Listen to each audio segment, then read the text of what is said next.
تھوڑی دیر بعد میں اپنی خوبصورت کار میں تیزی سے سادھنا کے گھر کی طرف اڑا چلا جا رہا تھا۔ راہ میں جو لوگ مجھے پہچانتے تھے وہ میرے نام کا ایک پرمسرت نعرہ ضرور لگاتے تھے، اور میں خفیف سی مسکراہٹ کے ساتھ ساتھ ہاتھ ہلا کر ان کو جواب دے دیتا تھا۔ جب میں سادھنا کے گھر پہنچا تو وہ بڑی بے چینی سے برآمدے میں ٹہل رہی تھی۔ مجھے دیکھتے ہی وہ تیر کی طرح کار کی طرف آئی اور دروازہ کھول کر میرے برابر میں بیٹھ گئی۔ پھر اس نے بے اختیار ایک ایسی حرکت کی کہ اسے کم از کم یہ دیکھ کر کرنا چاہیے تھی کہ آس پاس کوئی ملازم تو نہیں ہے۔ میں کار کو جلدی سے حرکت میں لے آیا اور بولا، عجیب بے وقوف ہو، اگر کوئی دیکھ لیتا تو؟ جن لوگوں نے کچھ نہیں دیکھا وہ بھی سب کچھ جانتے ہیں۔ اچھا چھوڑو ان باتوں کو، یہ بتاؤ چلنا کہاں ہے؟ تمہیں سمندر کی تفریح بہت پسند ہے، کیا تم بھول گئے کہ ہم لانچ میں بیٹھ کر کئی گھنٹے سمندر میں گھوما کرتے تھے؟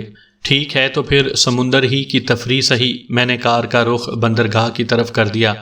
بندرگاہ پر سرکاری افسران نے مجھے دیکھا تو ایک بھگدڑ سی مچ گئی۔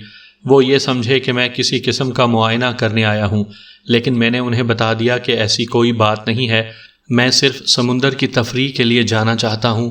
کیا میری لانچ آرڈر میں ہے؟ قطعی طور per your Hines, his Excellency کے حکم کے مطابق آپ کی کسی بھی چیز سے کبھی کسی نے کوئی بے پرواہی نہیں برتی۔ پھر وہی آفیسر مجھے اور سادھنا کو لے کر اس طرف بڑھا جہاں میری لانچ کھڑی تھی۔ میرے ساتھ سادھنا کو دیکھ کر کسی نے بھی حیرت کا اظہار نہیں کیا تھا۔ وہ سبھی جانتے تھے کہ سادھنا میری منگیتر نہ سہی لیکن میری ہونے والی بیوی یقیناً تھی۔ لانچ پر بیٹھ کر ہم کھلے سمندر کی طرف نکلے چلے گئے۔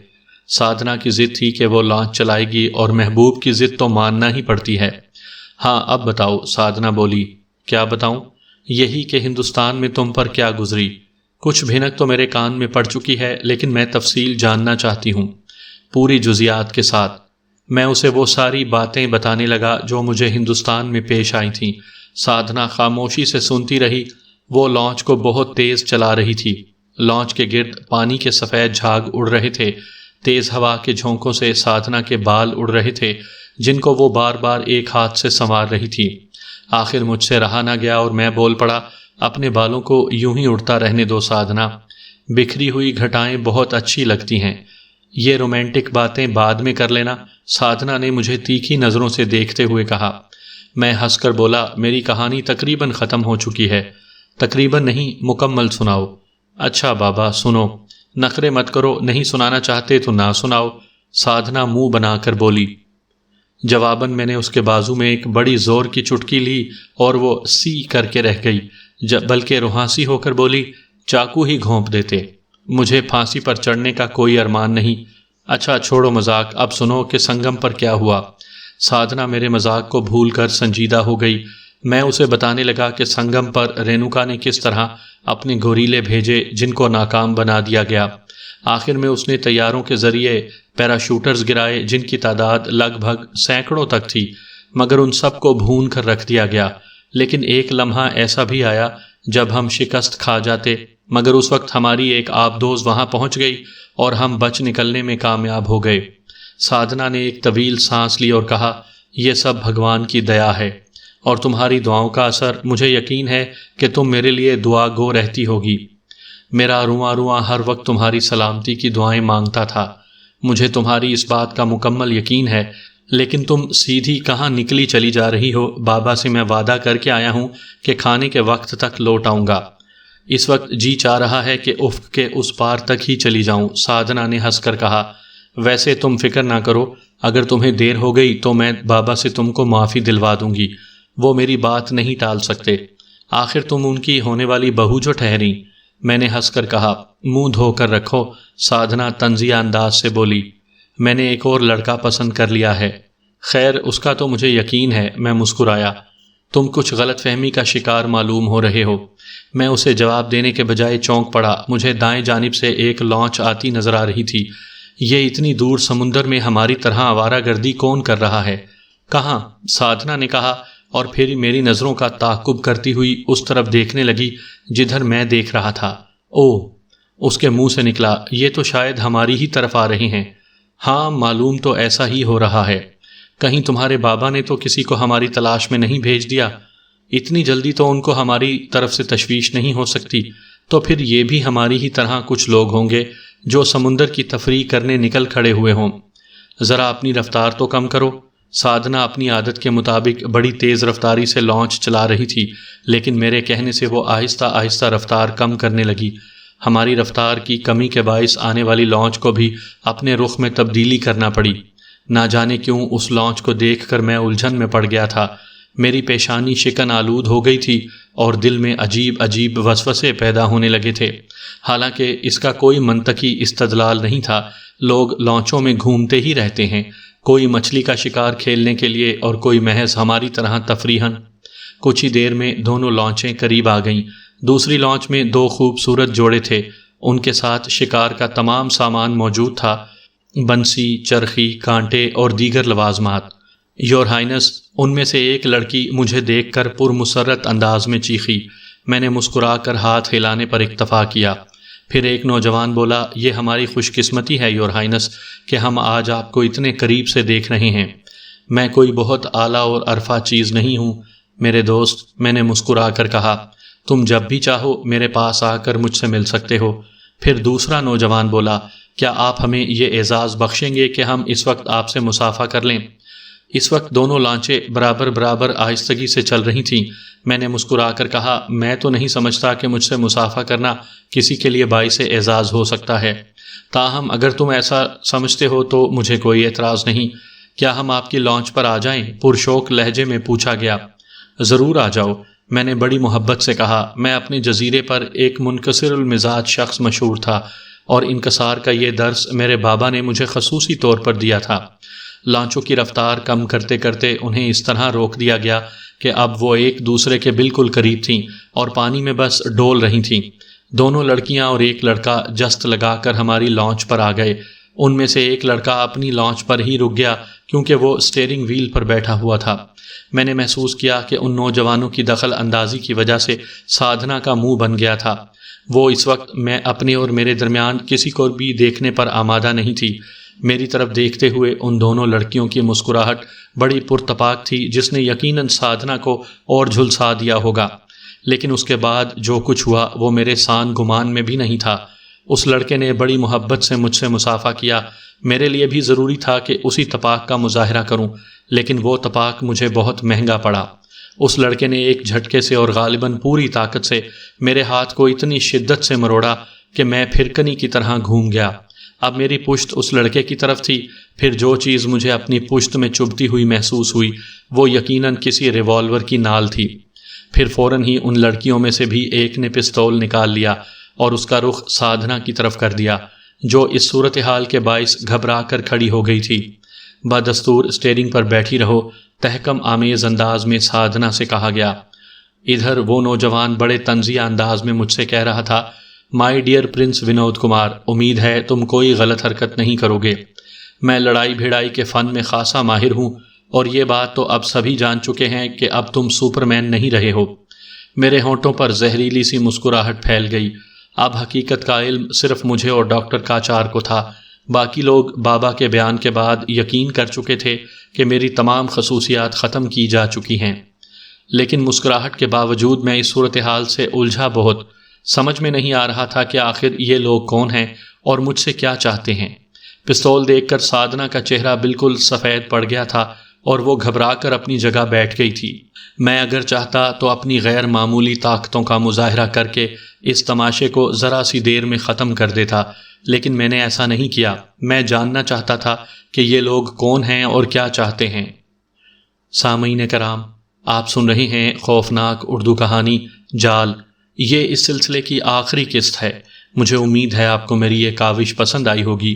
آپ نے اگر ابھی تک میرا چینل مائی وائس سبسکرائب نہیں کیا تو ابھی میرے چینل کو سبسکرائب کر کے بیل نوٹیفیکیشن آن کر لیجئے تاکہ آنے والی ہر نئی کہانی کی اطلاع بر وقت آپ تک پہنچ سکے۔ دفعتاً ہماری لانچ کو ایک ہلکا سا دھکا لگا۔ غالباً کوئی چیز لانچ پر آ کر گری تھی۔ میں نے چونک کر اس طرف سر گھمایا اور تب مجھے معلوم ہوا کہ وہ ایک عورت تھی جو دوسری لانچ سے ہماری لانچ پر کودی تھی۔ میں نے فوراً ہی اسے پہچان لیا۔ وہ رینوکا دیوی تھی۔ میں بے اختیار ایک طویل سانس لے کر رہ گیا۔ ہیلو مسٹر سپرمین، وہ طنزیہ سے انداز میں مسکرائی۔ میں اسے گھورتا رہ گیا۔ آج ہم پہلی مرتبہ دو بدو تھے۔ اس سے پہلے اس کی شخصیت میرے لیے ایک ساحرہ کی حیثیت رکھتی تھی، لیکن اب وہ طلسم ٹوٹے ہوئے دن گزر چکے تھے۔ اب وہ میرے لیے صرف ایک عورت تھی، لیکن ایک غیر معمولی عورت۔ میں اسے سامنے پا کر بالکل نہیں گھبرایا، کیونکہ میری خصوصیات مجھ میں بدستور موجود تھیں، اور خوش قسمتی کی بات یہ تھی کہ رینوکا کو اس کا علم نہیں تھا۔ اب وہ مجھے ایک عام آدمی سمجھ رہی تھی۔ ایسی صورت میں حالات سے نپٹنا میرے لیے مشکل ثابت نہیں ہوتا، لیکن میں ذرا تحمل سے کام لینا چاہتا تھا۔ میں بہت ٹھیک ہوں رینوکا دیوی، میں نے بڑے اطمینان سے کہا، گویا تم مجھے پہچانتے بھی ہو۔ میں اخبارات میں تمہاری تصویریں دیکھ چکا ہوں، اور تمہاری آواز تو بے شمار مواقع پر سنی ہے، لیکن تم اس وقت اتنے بے بس کیوں ہو سپرمین؟ رینوکا دیوی کے لہجے میں زہر گھلا ہوا تھا۔ تمہیں تو بڑا زام ہو گیا تھا اپنی ذات پر۔ ہاں، میں نے ٹھنڈی سانس لے کر کہا، اب جو کچھ ہو رہا ہے وہ میرے باپ کی عاقبت نا اندیشی کا نتیجہ ہے۔ خیر، اب ہمیں باتوں میں وقت ضائع نہیں کرنا چاہیے، رینوکا نے شانے جھٹک کر کہا، اور پھر لڑکی سے بولی، تم اپنی لانچ پر واپس چلے جاؤ، لیکن پہلے اس لڑکی کی تلاشی لو۔ اس کا اشارہ سادھنا کی طرف تھا۔ سادھنا کی تلاشی لی گئی، اور پھر رینوکا کو بتایا گیا کہ سادھنا کے پاس کسی بھی قسم کا کوئی ہتھیار نہیں ہے۔ ٹھیک ہے، اب تم لانچ پر جاؤ اور یہاں سے روانہ ہو جاؤ۔ میں اور جگدیش اسی لانچ پر رکیں گے اور اپنی منزل کا رخ کریں گے۔ جگدیش یقیناً اس نوجوان کا نام ہوگا جس نے میری کلائی موڑ کر ریوالور کی نال میری کمر سے لگا رکھی تھی۔ وہ خاصا تنومند اور طاقتور نوجوان تھا، لیکن مجھے اطمینان تھا کہ جب چاہوں گا ایک داؤ استعمال کر کے خود کو اس کی گرفت سے نکال لوں گا، اور رہ گیا اس کا پستول تو مجھے اس کی کوئی پرواہ نہیں تھی۔ اس کی چلائی ہوئی گولیاں مجھ پر اثر انداز نہیں ہو سکتی تھیں۔ سادھنا کی تلاشی لینے کے بعد وہ لڑکی اپنی لانچ پر واپس چلی گئی۔ وہاں جو نوجوان تھا وہ لانچ کو حرکت میں لے آیا اور اسے اسی جانب موڑنے لگا جدھر سے وہ آیا تھا۔ لڑکی، رینوکا نے غرا کر سادھنا سے کہا، اب تم اسٹیئرنگ وہیل سے ہٹ جاؤ۔ سادھنا اپنے خشک ہوتے ہوئے ہونٹوں پر زبان پھیرتی ہوئی اپنی جگہ سے اٹھ گئی، اور رینوکا نے اس کی جگہ سنبھال لی۔ پھر جب وہ لانچ کو حرکت میں لے آئی تو میں نے کہا، رینوکا دیوی، تمہارا یہ نوجوان خادم آخر کب تک میرا ہاتھ توڑتا رہے گا؟ رینوکا دھیرے سے ہنسی، اور پھر اس نے کہا، جگدیش، اس کا ہاتھ چھوڑ کر تھوڑا سا پیچھے ہٹ جاؤ، لیکن اسے اور اس کی ساتھی لڑکی کو زد میں رکھنا، بہت چوکس رہنے کی ضرورت ہے۔ جگدیش نے میرا ہاتھ چھوڑ دیا اور تیزی سے کئی قدم پیچھے ہٹ گیا۔ میں اس طرح منہ بنا کر اپنے ہاتھ مسلنے لگا جیسے اس میں شدید تکلیف ہو رہی ہو۔ سادھنا میرے قریب آ گئی اور میرے شانے سے لپٹ گئی۔ میں نے محسوس کیا کہ وہ سر تا پا لرز رہی ہے۔ میں نے اسے تسلی دینے کے لیے اس کی پیٹھ پر ہلکی سی تھپکی دی۔ یہ وہی رینوکا ہے ونود، سادھنا کانپتی ہوئی آواز میں بولی۔ ہاں، لیکن تم گھبراؤ نہیں، سب ٹھیک ہو جائے گا، میں نے اتنی دھیمی آواز میں کہا کہ رینوکا نہ سن سکے۔ میں اور سادھنا اب چونکہ بہت قریب قریب تھے، اس لیے ہم دونوں کو ریوالور کی زد میں رکھنا جگدیش کے لیے بہت آسان ہو گیا تھا۔ رینوکا دیوی آہستہ آہستہ لانچ کی رفتار بڑھاتی چلی جا رہی تھی۔ رینوکا دیوی، میں قدرے توقف سے بولا، کیا میں تمہارے قریب آ سکتا ہوں؟ کیوں؟ اس نے میری طرف دیکھے بغیر پوچھا۔ مجھے تم سے کچھ باتیں کرنا ہیں۔ وہ تم وہیں کھڑے رہ کر بھی کر سکتے ہو۔ دو بدو بیٹھ کر باتیں کرنے کا لطف ہی کچھ اور ہوتا ہے، میں نے مسکرا کر کہا۔ ویسے تم کو خوف زدہ تو نہیں ہونا چاہیے، تمہارا ایک آدمی میری طرف ریوالور تانے کھڑا ہے۔ اچھا، رینوکا دیوی نے ایک طویل سانس لے کر کہا، تم میرے قریب آ کر بات کرنا چاہتے ہو تو آ جاؤ۔ شکریہ، میں نے سادھنا کو تسلی دینے والے انداز میں تھپکی دے کر رینوکا کے قریب جا بیٹھا۔ کیا بات کرنا چاہتے ہو مجھ سے؟ رینوکا نے تیکھے انداز میں پوچھا۔ تم مجھے کہاں لے جا رہی ہو؟ یہاں سے 20-25 میل دور، رینوکا نے جواب دیا۔ وہاں ایک آبدوز ہماری منتظر ہوگی، ہم اس لانچ سے اس آبدوز میں منتقل ہو جائیں گے، بالکل اسی طرح جیسے تم سنگم سے اپنی آبدوز میں منتقل ہو گئے تھے۔ لیکن اب تم مجھے کیوں اغوا کرنا چاہتی ہو؟ تمہیں معلوم ہو چکا ہوگا کہ اب مجھ میں وہ خصوصیات نہیں رہیں جن سے تم فائدہ اٹھانا چاہتی تھیں، لیکن ابھی وہ آدمی تو ہے جو تم میں یا کسی شخص میں وہ تمام خصوصیات پیدا کر سکتا ہے۔ کیا مطلب؟ ڈاکٹر کاچار، رینوکا دیوی نے معنی خیز لہجے میں کہا، اب اگر تمہارا باپ تم کو اور تمہاری محبوبہ کو زندہ سلامت مجھ سے واپس لینا چاہتا ہے تو یہ ضروری ہوگا کہ وہ ڈاکٹر کاچار کو میرے حوالے کر دے۔ میرا جسم سنسنا اٹھا، آخر اس شیطان کی بچی نے ایک نیا راستہ ڈھونڈ ہی نکالا تھا۔ اس وقت مجھے خیال آیا کاش اس وقت مجھ سے ڈاکٹر کاچار ذہنی رابطہ قائم کر لے، ہرچند مجھے اعتماد تھا کہ میں اس صورتحال سے باحسن خوبی نپٹ سکتا ہوں، لیکن یہ بھی اچھا ہوتا کہ ڈاکٹر کاچار کو یہ صورتحال معلوم ہو جاتی۔ تو یہ پروگرام ہے تمہارا، میں نے ٹھنڈی سانس لے کر رینوکا سے کہا۔ قطعی۔ رینوکا کے ہونٹوں پر فاتحانہ مسکراہٹ رقص کر رہی تھی۔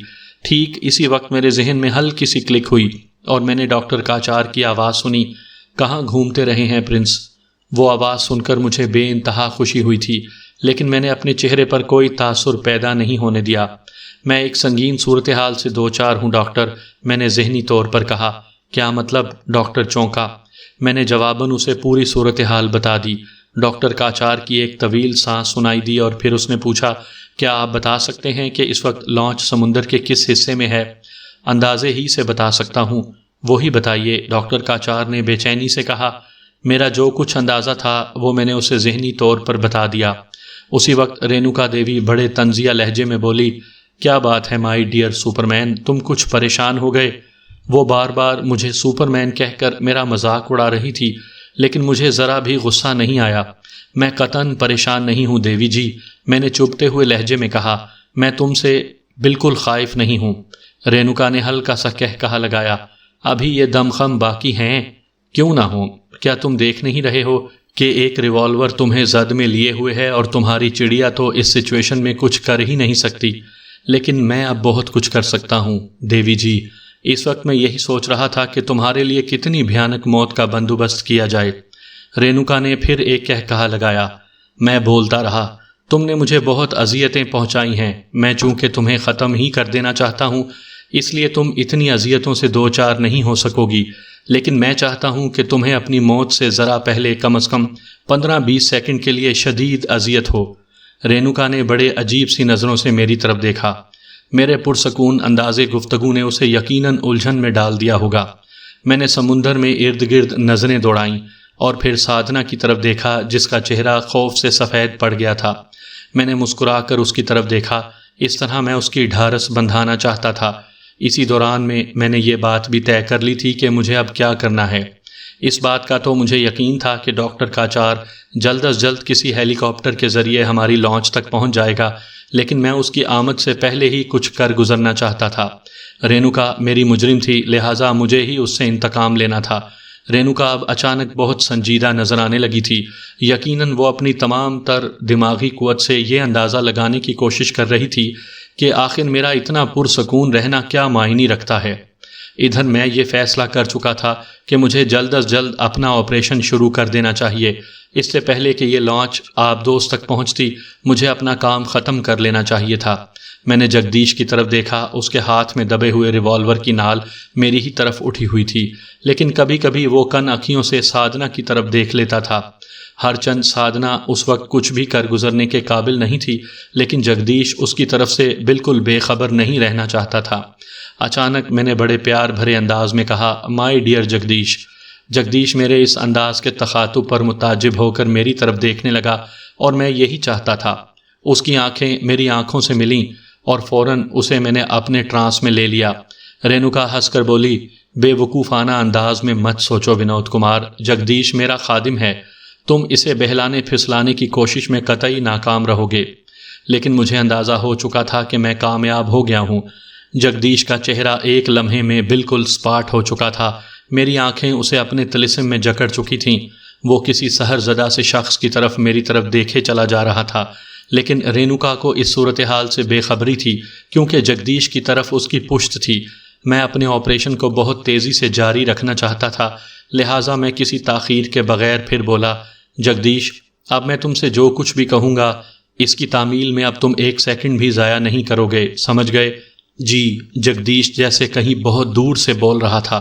اب رینوکا چونکی، لیکن فوراً ہی میں نے جگدیش کو حکم بھی دے دیا، اب تم 1 لمحے کی تاخیر کیے بغیر سمندر میں کود جاؤ۔ نہیں، رینوکا چیخی، لیکن جگدیش میرے ٹرانس میں تھا، اس نے شاید رینوکا کی آواز بھی نہیں سنی ہوگی۔ اس نے بے دریغ سمندر میں چھلانگ لگا دی۔ سادھنا مبہوت سی ہو کر رہ گئی۔ وہ دور ہوتی ہوئی سمندر کی ان لہروں کو دیکھ رہی تھی جنہوں نے جگدیش کو نگل لیا تھا۔ رینوکا نے بڑی پھرتی سے اپنا پستول نکالا، لیکن جگدیش سے نپٹنے کے بعد میں اسی کی طرف متوجہ ہو گیا تھا۔ میں نے بڑی پھرتی سے اس کا پستول چھین لیا اور اس کا رخ اس کے سینے کی طرف کرتا ہوا بولا، تم ہار چکی ہو میری عزیز رینوکا دیوی، میں نے بہت تیزی سے کھیل ختم کر دیا ہے۔ تم مجھے بار بار سپر مین کہہ کر میرا مذاق اڑا رہی تھیں، لیکن اب تمہیں اندازہ ہو چکا ہوگا کہ میں واقعی سپر مین ہوں۔ میرے بارے میں یہ پراپیگنڈا کسی مصلحت سے کیا گیا تھا کہ میری طاقتیں زائل کر دی گئی ہیں۔ رینوکا فوراً ہی کچھ نہیں بولی۔ اس نے بڑی سختی سے جبڑے بھینچ لیے تھے۔ اس کے اعصاب یقیناً بڑے مضبوط تھے، کیونکہ وہ اس صورتحال سے خوف زدہ نہیں معلوم ہو رہی تھی۔ بس اتنا فرق پڑا تھا کہ اسٹیئرنگ پر اس کی گرفت قدرے ڈھیلی پڑ گئی تھی۔ اس کی وجہ سے لانچ کا رخ اب سیدھا نہیں رہا تھا۔ وہ معمولی سی لہراتی ہوئی چل رہی تھی، لیکن اس کی رفتار میں فرق نہیں آیا تھا۔ تم اب کیا چاہتے ہو ونود کمار؟ قدرے توقف سے رینوکا بولی۔ اگر تم چاہتے ہو کہ میں تمہیں اغوا نہ کر سکوں تو یہ ہو سکتا ہے کہ میں لانچ کو واپس موڑ لوں۔ نہیں رینوکا دیوی، میں نے زہریلے لہجے میں کہا، اب میں صرف تمہاری موت چاہتا ہوں۔ تو مار ڈالو، چلاؤ گولی، میں تم سے زندگی کی بھیک نہیں مانگوں گی۔ میں موت سے نہیں ڈرتی، اور اب جب کہ میں شکست کھا ہی چکی ہوں تو مر جانا ہی پسند کروں گی۔ یہ میری زندگی کی پہلی اور آخری شکست ہے۔ نہیں رینوکا دیوی، میں نے سر ہلا کر کہا، میں تمہیں گولی سے نہیں ماروں گا۔ اس طرح تو تم فوراً ہی موت کی آغوش میں پہنچ جاؤ گی۔ میں چاہتا ہوں کہ مرنے سے پہلے تم کچھ لمحے تو اذیت میں گزارو۔ پھر تم نے مجھے مارنے کے لیے کیا طریقہ سوچا ہے؟ رینوکا نے بڑے سکون سے پوچھا۔ لانچ کا رخ اس طرف موڑ دو، میں نے بائیں جانب اشارہ کیا۔ کیوں؟ جو میں کہہ رہا ہوں وہ کرو، میں نے سختی سے کہا۔ نہ کروں تو میں براہ راست اس کی آنکھوں میں دیکھنے لگا۔ رینوکا اس پوری گفتگو کے دوران میں شاید بھول ہی گئی تھی کہ میں اسے ہیپناٹائز بھی کر سکتا ہوں۔ پلک جھپکتے ہی میں نے اسے اپنی آنکھوں کے ٹرانس میں جکڑ لیا۔ دوسرے ہی پل میں اس کا چہرہ پتھر کی طرح نظر آنے لگا۔ اب تم میری کنیز ہو رینوکا، میں بولا۔ وہ چپ رہی۔ میں زور دے کر بولا، تم میری کنیز ہو، کہو ہاں۔ ہاں، اس کی آواز بہت دھیمی تھی۔ اس وقت میرا جی چاہا کہ پاگلوں کی طرح کہہ لگانا شروع کر دوں۔ وہ عورت جو ایک عرصے تک مجھے اپنی انگلیوں پر نچاتی رہی تھی، آج اس بات کا اعتراف کر رہی تھی کہ وہ میری کنیز ہے۔ اب تم مجھ سے آنکھیں چرانے کی کوشش نہیں کرو گی، میں نے اسے حکم دیا۔ اسٹیئرنگ کو آہستہ آہستہ بائیں جانب گھمانا شروع کرو۔ تمہیں یہ دیکھنے کی قطعاً ضرورت نہیں کہ لانچ کدھر جا رہی ہے۔ میں تم سے ابھی کہہ چکا ہوں کہ تم بدستور میری آنکھوں میں دیکھتی رہو گی۔ مجھے ڈاکٹر کاچار کی یہ بات یاد تھی کہ کوئی شخص اسی وقت تک مجھ سے ہیپناٹائز رہے گا جب تک اس کی آنکھیں مجھ سے ملی رہیں گی، اور نظروں کا سلسلہ منقطع ہوتے ہی وہ طلسم بھی ٹوٹ جائے گا۔ رینوکا نے میرے حکم کی تعمیل کی اور اسٹیئرنگ کو آہستہ آہستہ بائیں جانب گھمانا شروع کیا، اور جب لانچ ایک خاص رخ پر مڑ گئی تو میں نے رینوکا سے کہا کہ اب وہ لانچ کو سیدھی چلاتی رہے۔ تم کیا سوچ رہے ہو ونود؟ سادھنا کپ کپاتی ہوئی آواز میں آہستہ سے بولی۔ بس دیکھتی رہو، میں نے آہستہ سے کہا، اور پھر رینوکا کو حکم دیا، اب رفتار بڑھاتی چلی جاؤ رینوکا۔ رینوکا نے رفتار بڑھانا شروع کر دی۔ کچھ دیر پہلے جب میں نے سمندر میں اپنے اطراف و جواب کا جائزہ لیا تھا تو کافی فاصلے پر مجھے سمندر میں ابھری ہوئی چٹانوں کا ایک چھوٹا سا سلسلہ نظر آیا تھا، اور اب میں لانچ کو انہی چٹانوں کی طرف لے جا رہا تھا۔ میں نے جو بات سوچی تھی اس کا ذکر میں نے سادھنا سے بھی نہیں کیا۔ مجھے اندیشہ تھا کہ وہ بے حد خوف زدہ ہو جاتی۔ خائف تو وہ اب بھی تھی، کیونکہ اس کا وہ ہاتھ ہولے ہولے لرز رہا تھا جو میں نے تھام رکھا تھا۔ جو بات میں نے سوچی تھی اس نے خود میرے جسم میں سنسناہٹ پیدا کر دی تھی۔ میں خوب جان رہا تھا کہ اگر مجھ سے اندازے کی ذرا سی بھی غلطی ہو گئی تو وہ خود میرے اور سادھنا کے لیے بھی تباہ کن ہوگی۔ لانچ کی رفتار بڑھتی چلی گئی۔ پانی کے سفید جھاگ بہت اوپر تک اڑنے لگے۔ رینوکا کا چہرہ پتھر کی طرح بے جان نظر آ رہا تھا۔ وہ نہیں جانتی تھی کہ کیا ہونے والا ہے۔ وہ میرے حکم کے مطابق مجھ سے نظریں ملائے ہوئے تھی۔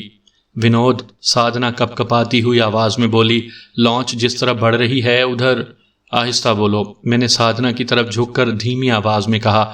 میں نہیں چاہتا تھا کہ ہماری گفتگو کا ایک لفظ بھی رینوکا کے کان تک پہنچے۔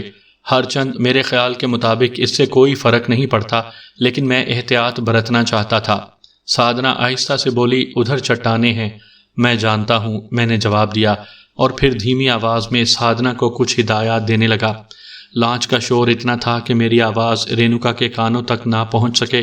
ویسے میں نے اس بات کا خیال رکھا تھا کہ سادھنا سے گفتگو کے باوجود رینوکا سے میری آنکھیں چار رہیں۔ میری ہدایات سننے کے بعد سادھنا نے کہا، مگر تم چاہتے کیا ہو؟ بس یہ ابھی نہ پوچھو، مناسب یہی ہے۔ سادھنا چپ ہو گئی۔ ہر گزرتے ہوئے لمحے کے ساتھ میرے خون کی گردش تیز ہوتی جا رہی تھی۔ اچانک سادھنا چیخ کر بولی، فاصلہ اب اتنا ہی رہ گیا ہے جتنا… میں نے اس کی بات مکمل ہونے کا انتظار نہیں کیا اور دفعتاً سادھنا کو اپنی گود میں اٹھا کر سمندر میں چھلانگ لگا دی۔ سادھنا بہت اچھی پیراگ تھی اور میں بھی تیرنا جانتا تھا، اس لیے ہم دونوں تیر کر بڑی آسانی سے ان چٹانوں تک پہنچ سکتے تھے۔ میری آنکھوں کے طلسم سے چھٹکارا ملتے ہی رینوکا کو ہوش آ گیا۔ وہ یقیناً یہ دیکھ کر بہت بوکھلا گئی ہوگی کہ اس کی تیز رفتار لانچ ان چٹانوں کے بہت قریب پہنچ چکی تھی۔ اس نے اسٹیئرنگ گھمایا، لیکن چٹانیں اتنے بڑے رقبے پر پھیلی ہوئی تھیں کہ لانچ ان سے بچ کر نہیں نکل سکتی تھی۔ مشکل سے 15-20 سیکنڈ میں وہ ان چٹانوں تک پہنچ جاتی اور میں یہی چاہتا تھا کہ اسے موت سے پہلے کم از کم اتنی دیر کی اذیت تو برداشت کرنا ہی پڑے۔ میں اور سادھنا سمندر کی سطح پر تیر رہے تھے اور ہماری نظریں لانچ پر جمی ہوئی تھیں۔ اچانک میں نے فضا میں گڑ گڑاہٹ سنی اور سر اٹھا کر دیکھا، ایک ہیلی کاپٹر قریب آتا چلا جا رہا تھا۔ ڈاکٹر کاچار، میں نے دل ہی دل میں کہا اور مسکرا دیا۔ مجھے اطمینان تھا کہ میں ڈاکٹر کاچار کی آمد سے پہلے ہی اپنا مشن مکمل کر چکا ہوں۔ رینوکا کی لانچ اب چٹانوں کے بالکل قریب پہنچ چکی تھی۔ اسٹیئرنگ کو کافی گھمانے کے باوجود رینوکا اپنے مقصد میں کامیاب نہیں ہو سکی تھی۔ معلوم نہیں اس موقع پر اس نے بھی ہماری طرح سمندر میں چھلانگ کیوں نہیں لگائی۔ شاید وہ تیرنا نہیں جانتی ہو، یا پھر اسے اوور کانفیڈنس ہو کہ وہ لانچ کو بچا لے جائے گی۔ لیکن ہوا وہی جو میں چاہتا تھا۔ رینوکا اس وقت لانچ ہی میں تھی جب چٹان سے اس کا خوفناک ٹکراؤ ہوا۔ فضا میں ایک قرمزی شعلہ بہت اوپر تک لپکا اور لانچ کے بے شمار ٹکڑے فضا میں بکھر گئے۔ خسکم جہاں پاک، میں نے دل میں کہا۔ یہ ہیلی کاپٹر، سادھنا بولی، ڈاکٹر کاچار ہماری تلاش میں آیا ہے۔ مگر انہیں کیسے معلوم ہوا کہ… انہوں نے مجھ سے ذہنی طور پر رابطہ قائم کیا تھا اور میں نے انہیں ساری صورتحال بتا دی تھی۔ ونود، سادھنا نے میرے شانے سے سر ٹکا دیا۔ اگر انکل کاچار نے تمہاری ان خصوصیات کو ختم کر دیا ہوتا تو ہم اس وقت کہاں ہوتے؟ میں نے ہنس کر سادھنا کی پیٹھ پر ہلکی سی تھپکی دی۔ ہم دونوں پانی میں شرابور تھے۔ سادھنا پھر بولی، رینوکا بڑی دردناک بلکہ خوفناک موت سے دوچار ہوئی ہے۔ کاش میں اسے اس سے زیادہ خوفناک موت کا شکار بنا سکتا۔ یقیناً اس نے تمہیں بڑی تکلیفیں پہنچائی ہیں۔ ہماری گفتگو مزید آگے نہیں بڑھ سکی کیونکہ ہیلی کاپٹر چٹان کے ایک مسطح حصے پر اتر چکا تھا۔ میں اور سادھنا اس کی طرف بڑھے۔ ہیلی کاپٹر کا دروازہ کھلا اور پھر اس میں سے جو شخصیت اتری اسے دیکھ کر میرے پیروں تلے سے زمین نکل گئی۔ وہ میرے بابا تھے۔ ان کے پیچھے بھی مجھے ڈاکٹر کاچار دکھائی نہیں دیا۔ ونود، میرے بچے، بابا دونوں ہاتھ پھیلا کر میری طرف بڑھے۔ بابا، میں ان کے گلے سے لگ گیا۔ نہ انہیں اس کا احساس تھا کہ میرا گیلا لباس ان کے کپڑے خراب کر دے گا اور نہ ہی مجھے اس کا دھیان رہا تھا۔ میرے ذہن میں اس وقت صرف اس سوال کی گونج تھی کہ گویا اس بات کا علم انہیں کیسے ہو گیا کہ مجھے ان اطراف میں ڈھونڈا جا سکتا ہے۔ صد شکر کہ میں نے تمہیں ایک بار پھر پا لیا، بابا بولے۔ لیکن آپ کو، میں نے ہچکچاتے ہوئے پوچھا، اس کا علم کیسے ہوا کہ میں ان اطراف میں ملوں گا؟ ڈاکٹر کاچار سے، بابا نے مسکرا کر جواب دیا۔ اس کے لیے اب اس کے سوا کوئی چارہ نہیں تھا کہ وہ اپنی حکم عدولی کا اعتراف کر لے۔ اس نے مجھے بتایا تھا کہ ذہنی رابطے کے ذریعے وہ اس صورتحال سے آگاہ ہو سکا ہے۔ اب فوری طور پر یہی ہو سکتا تھا کہ ہم ہیلی کاپٹر کو لے کر تمہاری مدد کے لیے ادھر آئیں۔ میں اتنا بے قرار ہو گیا تھا کہ اس کام کے لیے خود ہی تیار ہو گیا تھا، مگر نہ جانے کیوں ڈاکٹر کاچار نے میرے ساتھ آنے سے معذوری ظاہر کی۔ میں اتنی عجلت میں تھا کہ میں نے اصرار کر کے اس کی معذوری کا سبب پوچھا بھی نہیں۔ ویسے میرے خیال کے مطابق وہ اس بات سے شرمندہ ہے کہ اس نے میرا حکم نہیں مانا تھا۔ بہرحال تمہاری جان کے صدقے میں اس کی یہ حکم عدولی معاف کر دوں گا۔ ہیلی کاپٹر سے میں رینوکا کا حشر بھی دیکھ چکا ہوں۔ مجھے اس کا کچھ نہ کچھ افسوس ضرور ہے۔ کاش وہ ایسی نہ ہوتی۔ بابا ایک ٹھنڈی سانس لے کر چپ ہو گئے۔ ذرا ہی دیر بعد ہیلی کاپٹر ہم لوگوں کو لے کر چٹانوں سے پرواز کر گیا۔ راستے میں بابا کے سوالات پر سادھنا نے ان کو بتایا کہ میں نے صورتحال کو کس طرح اپنے قابو میں کیا تھا۔ انہی باتوں کے دوران میں ہم محل پہنچ گئے۔ ہیلی کاپٹر کو محل کے احاطے ہی میں اتارا گیا۔ بابا کے حکم سے ایک سرکاری کار سادھنا کو اس کے گھر چھوڑنے چلی گئی۔ میں اور بابا محل میں داخل ہوئے۔ سب سے پہلے تم ڈاکٹر کاچار کو سلام کرنے چلو، بابا نے مجھ سے کہا۔ میں بھی یہی کہنے والا تھا بابا۔ بابا نے ایک ملازم سے ڈاکٹر کاچار کے بارے میں پوچھا تو معلوم ہوا کہ وہ اپنے کمرے میں ہوں گے، چنانچہ ہم اسی طرف بڑھے۔ دروازے میں پہنچ کر میں نے ہلکی سی دستک دی لیکن کوئی جواب نہیں ملا۔ میں نے دروازے پر ہلکا سا دباؤ ڈالا تو وہ کھلتا چلا گیا۔